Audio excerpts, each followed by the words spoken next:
제 뒤편으로 보이는 건 지난해 3천만 메가와트 아워 이상 전력을 생산한 고리 원자력 본부입니다. 대전과 광주, 세종, 제주 이 4개 지자체가 1년 동안 쓰고도 남는 양입니다. 이와는 반대로 전력 생산은 미미한데 전력 소비만 높은 지자체들도 있습니다. 이렇다 할 큰 발전소가 없는 서울이나 대구 등이 그렇습니다. 이 생산하는 곳 따로, 소비하는 곳 따로, 전력 수급 불균형과 차등 요금제의 필요성은 바로 이 지점에서 출발합니다. 우리나라 광역시 이상 대도시 중 전력 자급이 가능한 곳은 부산과 인천 2곳뿐입니다.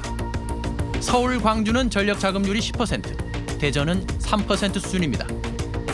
자급률이 100%를 넘는 곳은 대부분 비수도권 지역인데 원전이 있는 경북, 전남은 지난해 200% 안팎이었습니다.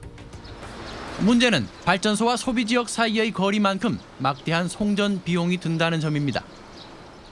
고리원전에서 400km인 서울까지 송전망 건설 비용은 지상 송전망이 최대 1조 2천억 원, 지하는 최대 10조 원으로 추산됩니다. 1호선 같은 경우에는 2예선 기준으로 킬로미터당 10억, 3, 4호는 2예선 킬로미터당 32억 정도, 지중선로 같은 경우에는 7, 8배 정도 금액이 높아지는. 이달 14일부터 시행되는 분산에너지법은 송전 비용을 고려해 전기요금을 차등화하도록 하고 있습니다. 원전 밀집 지역인 부산이 당장 혜택을 볼 수 있습니다. 이런 차등 요금제는 경제 분야에 더 큰 파급 효과를 불러올 거란 전망입니다. 삼성전자의 경우 올해 추정 전기요금은 3조 원, 현대제철은 1조 원 규모입니다. 10%만 전기요금을 줄여도 수천억 원의 비용을 아낄 수 있습니다. 꿈쩍 않던 대기업들이 지역으로 이전할 수도 있다는 말입니다.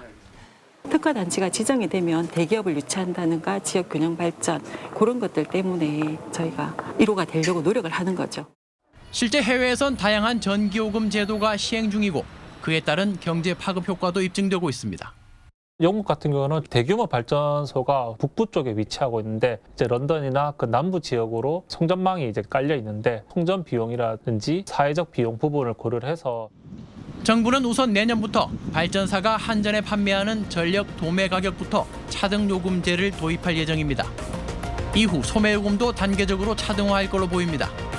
하지만 수도권의 반발과 총부채 200조가 넘는 한전의 만성 적자가 제도 도입에 변수가 될 거란 전망입니다.